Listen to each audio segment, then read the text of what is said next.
And a good afternoon. Welcome to Focus here on Classic Country 980, KSGM, and 105.3 FM. Joining me on the phone line, we have Jacob Leakey, and he has quite the tale to tell. It's about a World War II love song written by his grandmother that he discovered after his grandmother had passed away. It's a score, it's music, but it was never recorded. She wrote it back in the apparently back in the 40s. Jacob Leakey, welcome to our program, and I guess start with your grandmother, Leona, and what she was musically inclined, from what I understand. That's right. Yeah, my grandmother, Leona Augustine, grew up in a farm in the early 1900s when there wasn't any recorded music. So her family, obviously, if they wanted to listen to any music, they had to make the music themselves. And so she happened to grow up in a musical family with herself playing piano and her dad playing some brass instruments and her brother bowing a fiddle. And that's just kind of the family she grew up in, and gradually that kind of turned into an interest of her, wanting to write her own music. And back then, that was how music was presented. I mean, if you had a top 40 song, it was top 40 in sheet music. Exactly. That's right. That's right. People actually bought the sheet music, and then they played it at home. So it was a different kind of world than we have today. It was kind of a do-it-yourself, and I think that fostered a lot of really burgeoning, blossoming talent that was out in the country. Gave them the ability and the necessity of playing musical instruments and singing and providing the entertainment that we are now, replaced by television and radio, and we just throw the switch and we get music. But you have to remember, back then, it didn't happen. So how did your grandma get started in writing music? What I know she had some contact with some folks who could help her and collaborate with her. But let's talk about how she got started and what she did.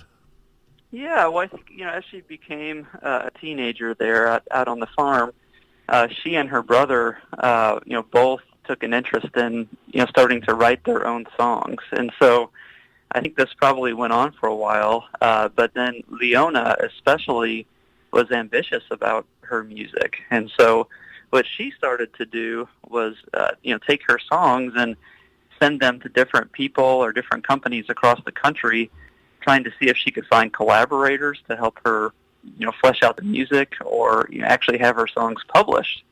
And, whenever she was 18 years old, she actually got her first copyright for a song that she wrote. And then it kind of just progressed from there.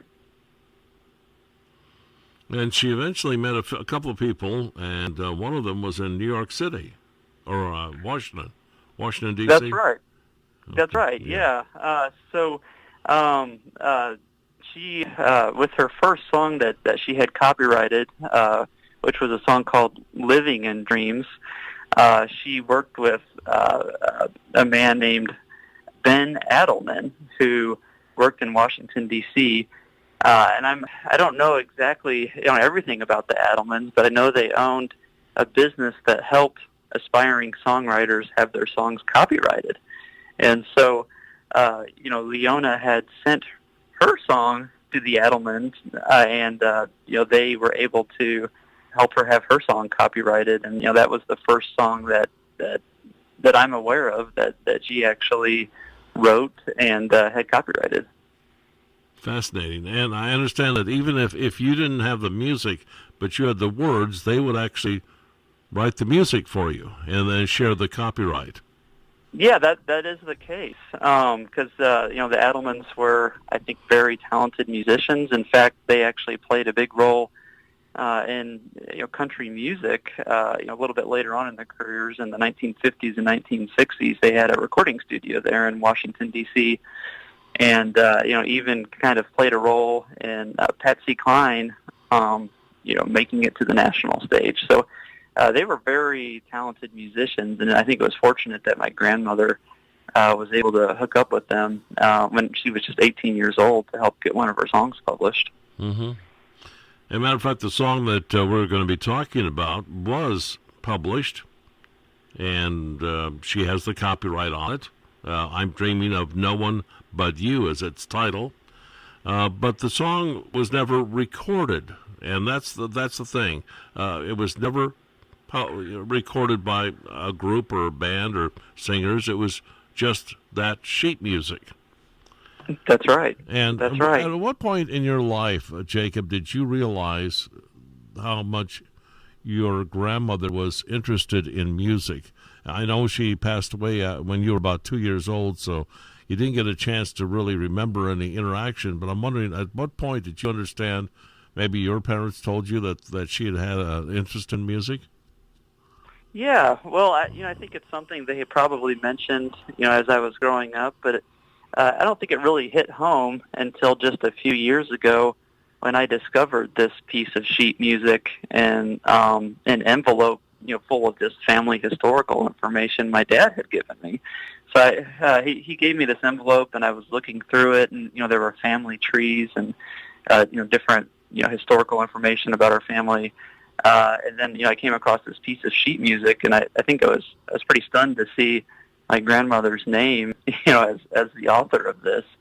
And so that kind of just made me want to learn more about what she had actually done in music, because this was a professionally printed piece of sheet music, with a copyright on it and everything. And I think I knew she had an interest in music, but not that she had gone this far and actually had a song published. Well, that's fascinating, and obviously there were other aspects of her life, obviously, that you learned about, the fact that she had battled scarlet fever, and successfully, but was in real bad shape at one point, and I understand the Catholic school she was attending even had a funeral mass for her.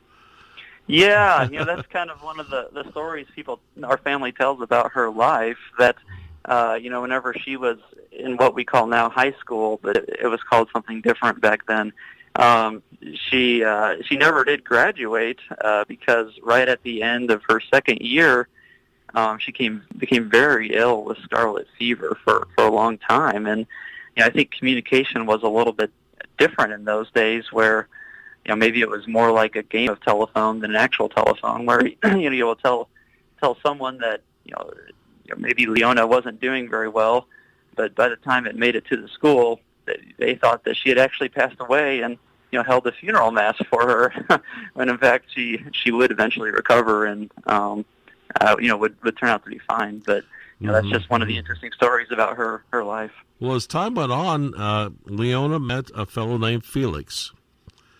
Felix Leakey, and I guess that kind of gives away what happened. Obviously, they became married and had children and grandchildren, and you're one of the grandchildren, Jacob. And and so the story of Leona and Felix must have passed down from her to your family, and this must be another one of the stories, the fact that they met and obviously had some wonderful relationship, because when he went off to war, she wrote this song.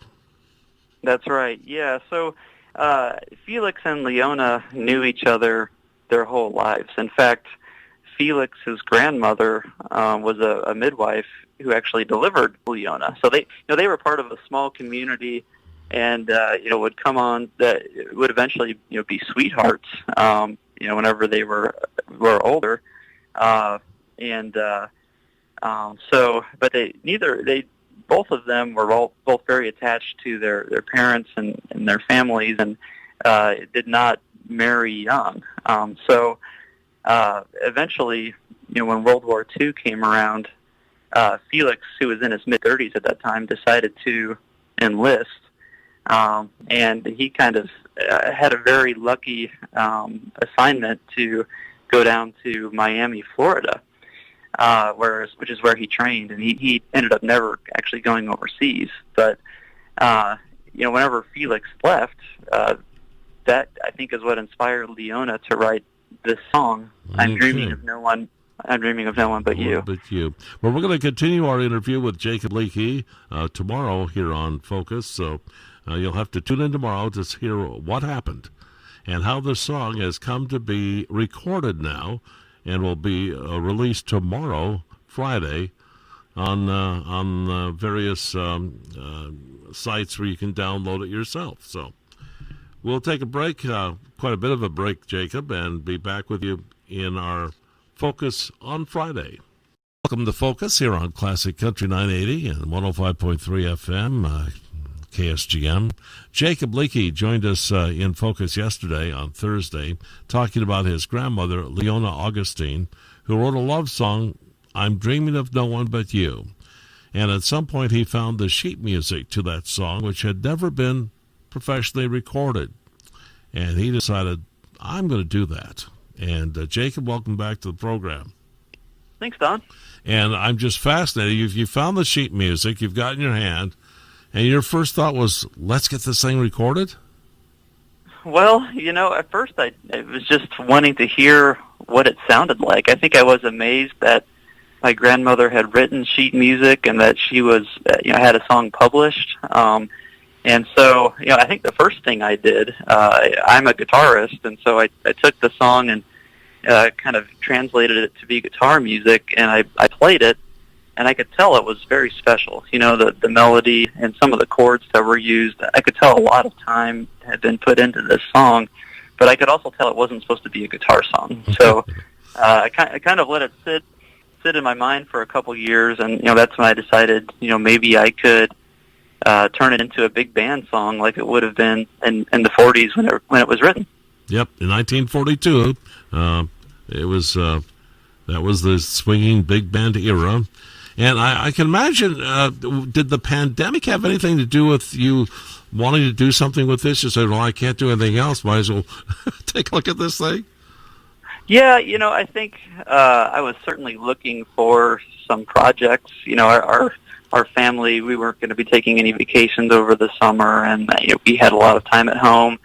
So I did think this would be, a good time to maybe do a project like this. And I didn't think about this at the outset, but, it also helps, I think, me find a lot of musicians who are willing to help out with this project because, so many musicians, weren't touring or, weren't having gigs or maybe weren't even able to go into the recording studio with their bandmates and write new songs. So it was actually fairly easy for me to be able to find, all the different musicians that I needed because, they were all at home too and excited to help out with this project. And technology has advanced to the point where you can do this kind of thing, where you can have musicians all around the world actually record and send them the tracks to you, and you can put it together and come up with something. That's, that technology didn't exist, back in, well, certainly not in the 40s, even up into the Beatles kind of started things a little bit with multi-track and that sort of thing. But now the sky's the limit.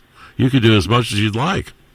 Absolutely, and that's the process we used for this song. Is I first kind of laid out the general vision for the song with some computer software that I have, and I played the melody on a guitar, and then I sent that to a drummer, and the drummer did the drum part, and then we sent it to a bass player, and then and so on, just adding one part of the song at a time until finally we had the whole instrumental together. And then I was very fortunate to be able to work with some extremely talented singers that were able to finally complete this song.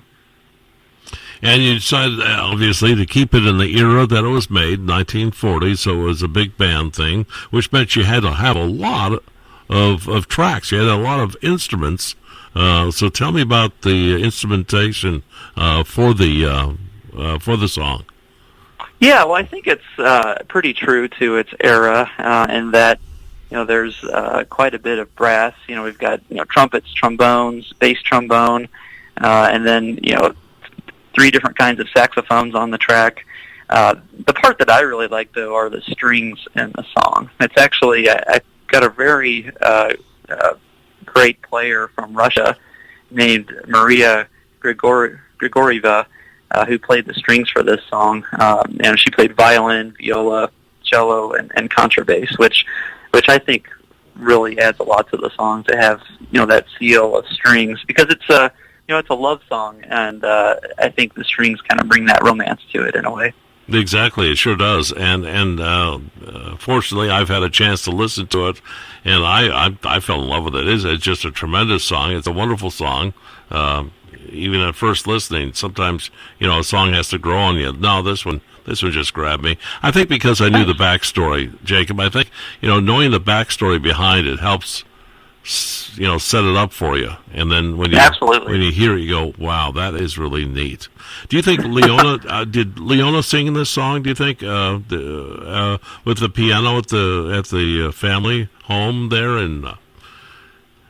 Gosh, I can only speculate. Yeah, I don't know if she played this. I'm certain as she was writing it, she would have been playing it on the piano and singing along, and making sure she had the melody just how she wanted it. Yeah. But later in life, I don't know if this is one of the songs she continued to play.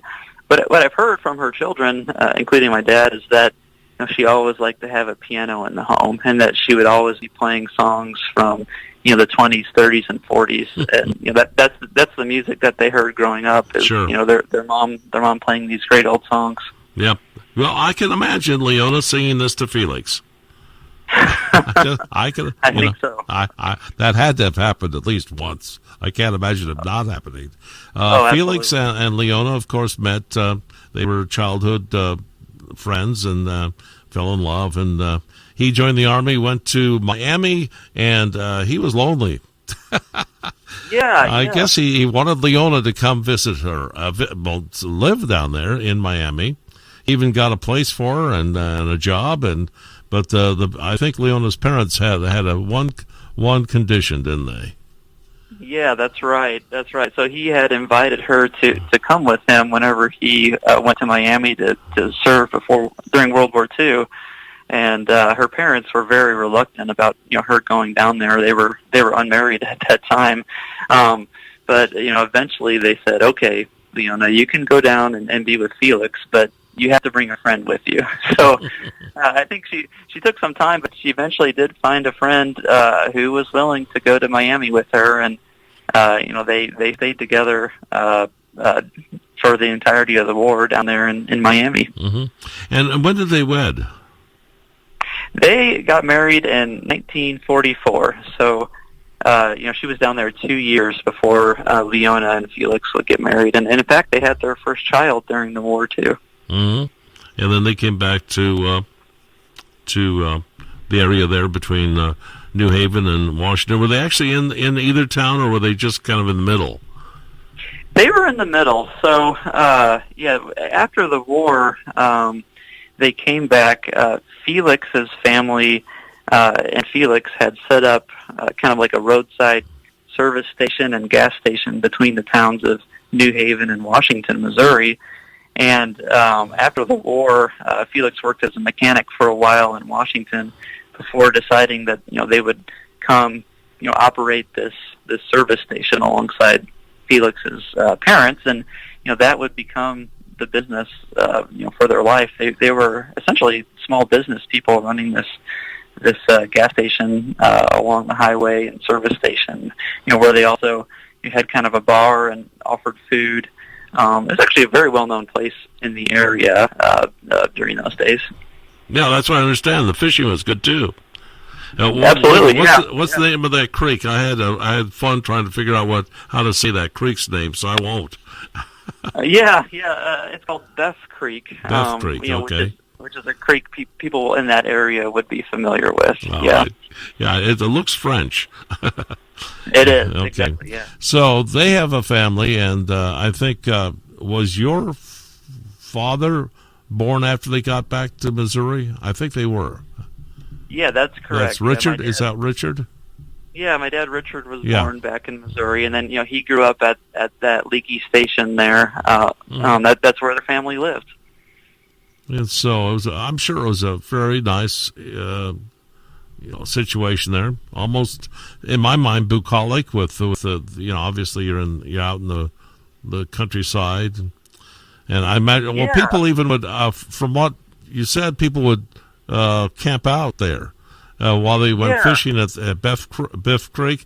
They'd set up their tents right there in the yard. And I think it was a very unique childhood for sure, growing up at this business where, every day different people would come by, and I think, there would always be different children around coming with their parents or grandparents to, get ice cream at the station. So there's certainly a lot of variety every day. I think it was a lot of hard work too, oh, yeah. Their parents, kept this place running 365 days a year.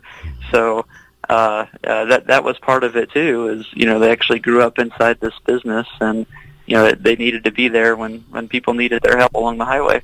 Okay, back to the song now. It's called "I'm Dreaming of No One But You." How long did it take you to assemble everything and have the song ready for release? Yeah, well, I started working on it in the spring of 2020. And so it's been several months of work to put this together, and really it's just been working, one instrument at a time and layering them all together.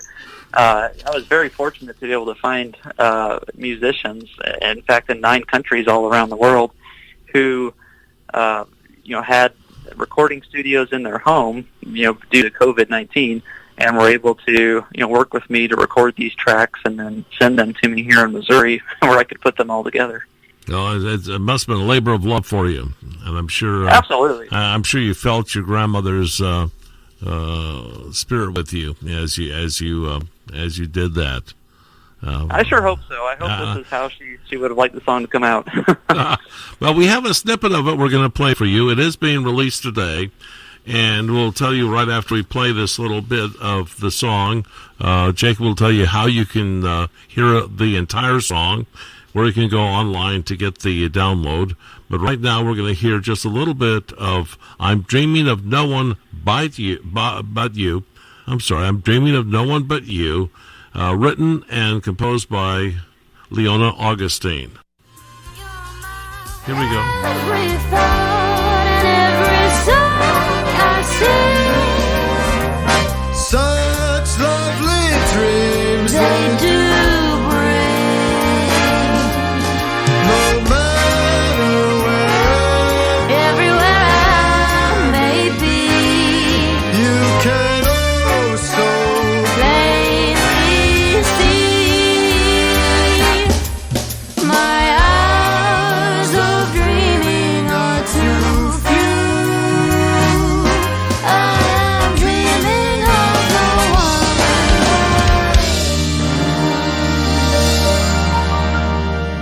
And that's fantastic, folks. And that's just a little bit of the song "I'm Dreaming of No One But You," written and composed by Lyna Augustine.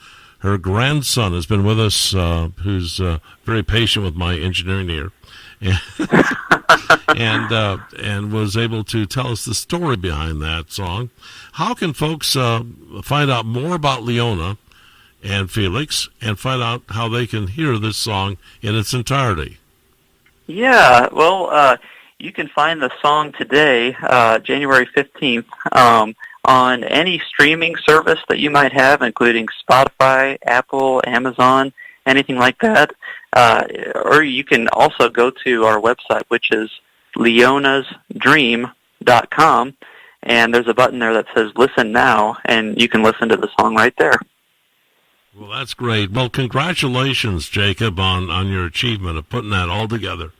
And, Thank you very much. And I'm sure Lyna is very pleased that you did so.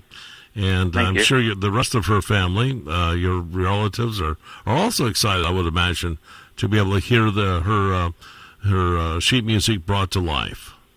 Absolutely, yeah. And today is her 106th birthday, or it would have been. Yep. So I think it's a great day. It's a great day to release that song that was hidden away for so long, and you just happened to find it at the right time, the right place, and the magic happened.